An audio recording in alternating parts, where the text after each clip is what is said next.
Long before British soldiers ever set foot in Benin, there was already a powerful, organized, and sophisticated African kingdom in what is now southern Nigeria.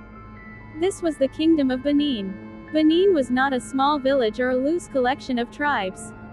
It was a centralized state with a strong political system, a standing army, international trade connections, and a deep artistic tradition. At the center of Benin's power was the Oba, the king. The Oba was not only a political ruler but also a sacred figure, believed to connect the living with the ancestors.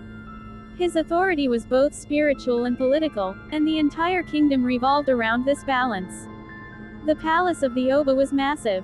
European visitors who came centuries earlier described wide, straight streets, orderly compounds, and walls stretching for miles.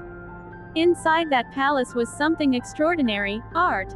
Not just beautiful objects, but history itself. What we now call the Benin Bronzes were never meant to be decorations or items for sale. They were historical records. Cast in bronze, brass, ivory, and wood, they told the story of Benin's kings, rituals, battles, achievements, and beliefs.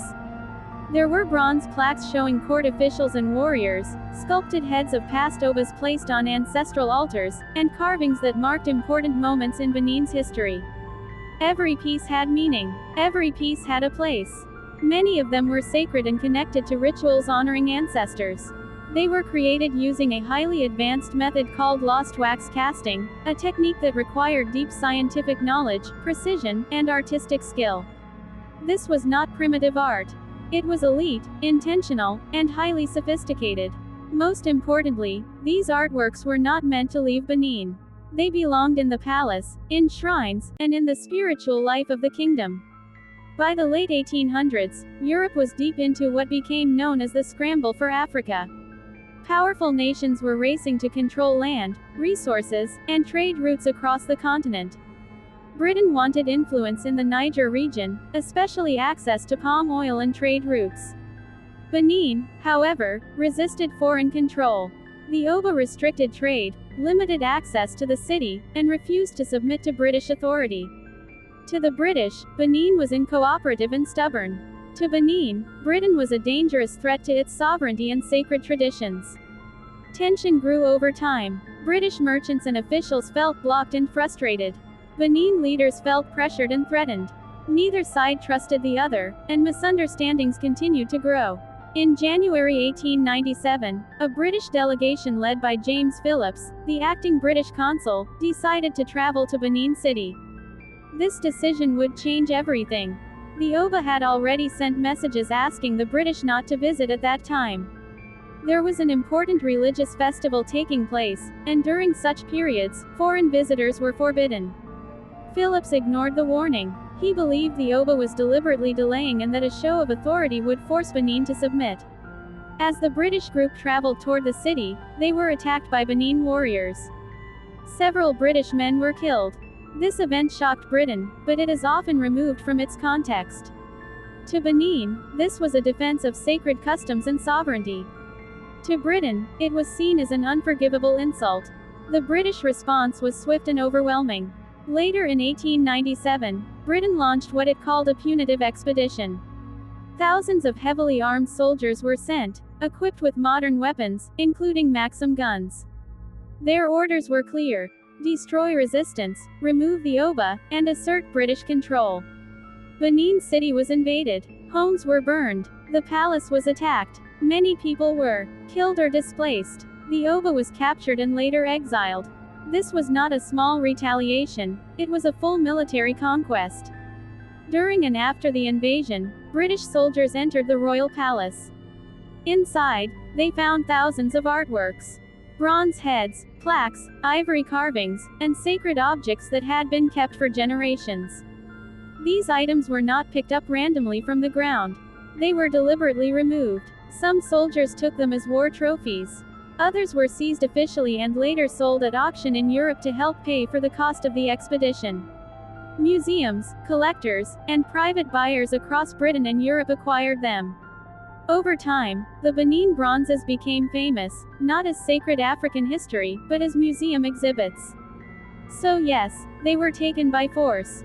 But they were taken within a specific historical moment, after a violent clash, during a military occupation, under a colonial system that treated African kingdoms as inferior. Understanding this does not justify what happened, but it explains how these artworks ended up scattered across the world.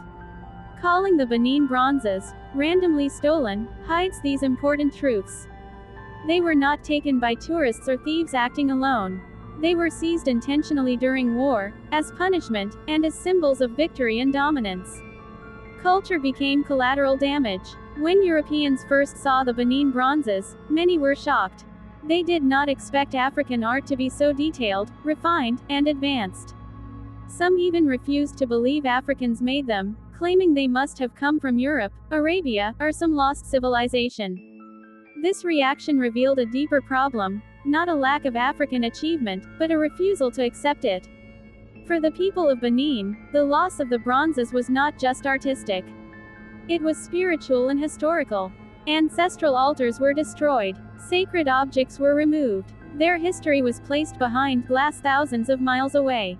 Imagine the most sacred items from your place of worship taken, sold, and displayed elsewhere, while being called preserved. Today, the Benin Bronzes are at the center of a global debate. Museums around the world still hold them.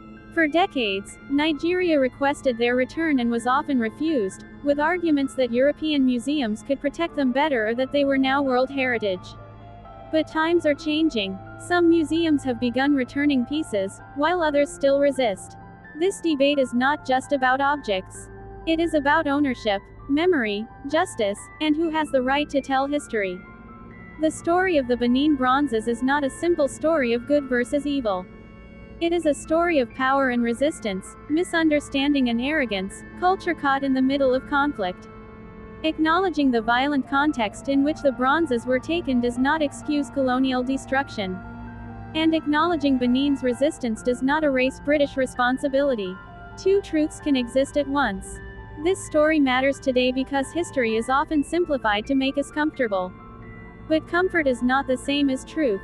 The Benin Bronzes remind us that Africa had complex civilizations, that colonialism reshaped the world through force, and that cultural loss is a form of violence.